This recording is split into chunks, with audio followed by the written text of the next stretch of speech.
Hey there, it's Gladys. So today's burning question, and another question that I got related to dating was, how do you get started with online dating? Because it can feel scary. That's what the person said. And I can understand, look, anything that feels unfamiliar when you haven't, maybe you're not used to it, or maybe you've had an experience where it didn't go as well as you would have liked. Maybe you started, you put your profile out there, weren't quite sure how to do your profile, and you just weren't getting the right matches, right? You know, all of that, you've got to grant yourself some grace, especially if it's something new that you're not used to doing. And if you haven't learned how to create a profile that actually attracts the kind of man who's a match for your vision and your values. That's something that Michelle and I teach.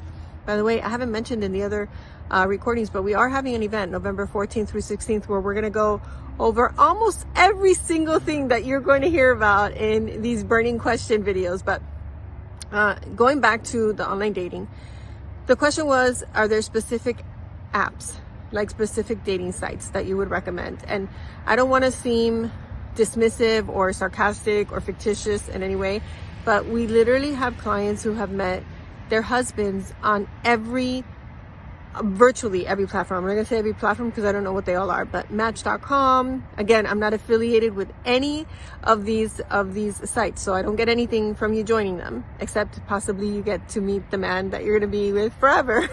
So Match, eHarmony, Tinder. Yes, even Tinder. People have gotten married with the people. It used to have a bad rap. It's not that anymore. At least not in my client's experience. See what other? Hinge, Zoox, Our Time, Silver Singles, Plenty of Fish. Yes, Plenty of Fish. Facebook Dating. And I'm trying to think if there's any of the Bumble. The reason, I'll just say, the reason I don't like Bumble, controlling women like Bumble, and I believe Hinge does the same thing. And I think Coffee and Bagel also does the same thing, where the woman is the one who reaches out first.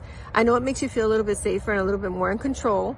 And then what you get to know when you come to our workshops and to our classes, master classes, is that control is a sign that there's some fear, right? So I'm not saying they're bad or wrong. Again, like I said, I'm not affiliated with any of them. But if you tend to be a woman who is usually in control, usually, you know, a lot of our clients are managers, they're directors, they're vice presidents or presidents, they're CEOs, and you're always telling people what to do. You're used to being in charge.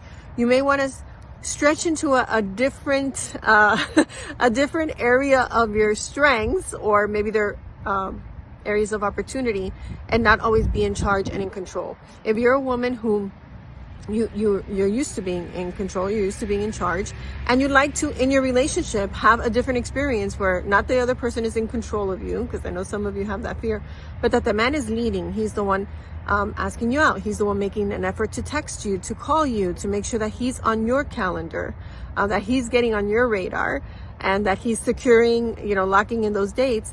Then you may want to consider a different kind of dating site, because in those dating sites where the woman reaches out first, you're pretty much initiating the conversation, initiating the communication, and then you're in that masculine energy versus the feminine energy.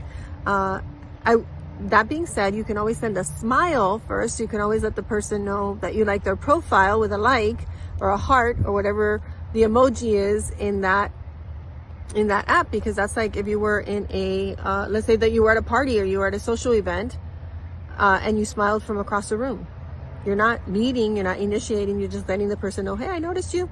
If you came over, I'd probably talk to you. So those are just a couple of a few of the sites where our clients have met men. Now, what makes it a good site for you is that you are attracting men who are a match for the kind of vision that you have. Don't be afraid to say that you want marriage if that's what you want. Don't put LTR for long-term relationship if what you want is to eventually be married. I know that women will say, but what if that scares him off? Well, if it scares him off, he's probably not the person that you want to be talking to anyway, because you're not afraid, right? You do want to be married. So be authentic, be yourself. What makes the dating site effective is that your profile is a match for who you are. It's an authentic representation. It's not a cleverly written creative writing project.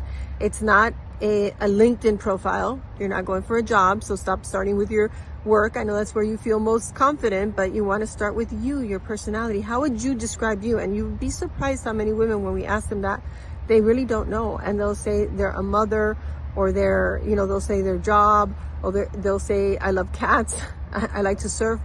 But you want to connect with you, because that's who you want him to fall and stay in love with. So I know some of these are short videos and I can't get into everything that we teach. We actually have a workshop called the Ultimate Attraction Dating Profile.